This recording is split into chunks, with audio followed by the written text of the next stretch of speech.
સુરતની એસઓજીની ટીમે ડુમ્મસના દરિયા વિસ્તારમાંથી ડીઝલ ચોરીને ઝડપી પાડી 75 જેટલા ડ્રમ જપ્ત કર્યા હતા. તો તસ્કરો સીપમાં ઇલેક્ટ્રિક મોટર લગાવીને પાઇપલાઇન દ્વારા ડીઝલ ખેંચતા હોવાનું સામે આવ્યું છે.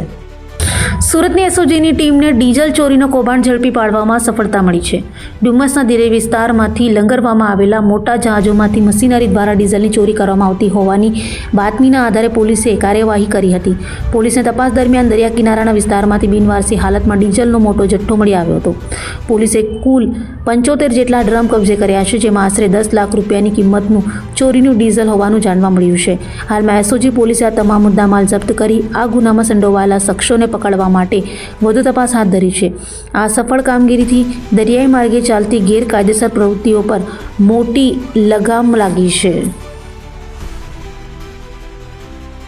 એસઓજીને એક માહિતી મળી હતી કે ગવિયર ગામ તાપી નદી વચ્ચે આવેલા કીડિયા બીટમાં અમુક જે તત્વો છે એ બેરલની અંદર જે ભેળસેળયુક્ત પ્રવાહી ડીઝલ જેવું પ્રવાહી જે છે એ પ્લાસ્ટિકની બેરલમાં સંગ્રહી રાખે છે અને એ લોકો એ ચોરીને ત્યાં ભેગું કરી અને પછી છૂટક વેચાણ કરે છે. તો એસઓજીની ટીમો ત્યાં વેશ પલટો કરીને અલગ અલગ વેશભૂષામાં ગઈ અને ત્યાંથી ટોટલ 10,65,000નું 14,200 લીટર અને ટોટલ 71 જે બેરલ છે એ જપ્ત કરેલ છે, જાણવાજોગ દાખલ કરે છે ને BNS 106 મુજબ જે માલ છે એ જમા લીધેલ છે.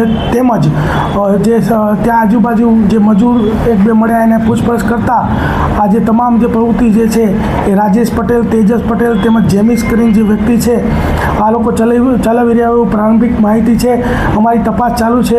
કોલ ડિટેલ્સ, આજુબાજુના નિવેદનો તેમજ તમામ જે પ્રક્રિયા પૂર્ણ થયા બાદ આ લોકો વિરુદ્ધમાં BNS 303(2), 316(3), 61(2), 287 અને 288 મુજબનો ગુનો દાખલ કરી અને આરોપીઓની ધરપકડ કરવાની આગળની કાર્યવાહી કરવામાં આવશે. કેટલા વખતથી કરતા હતા, કઈ રીતના કરતા હતા? 5 વર્ષથી આ લોકો કરતા હતા અને અગાઉ પણ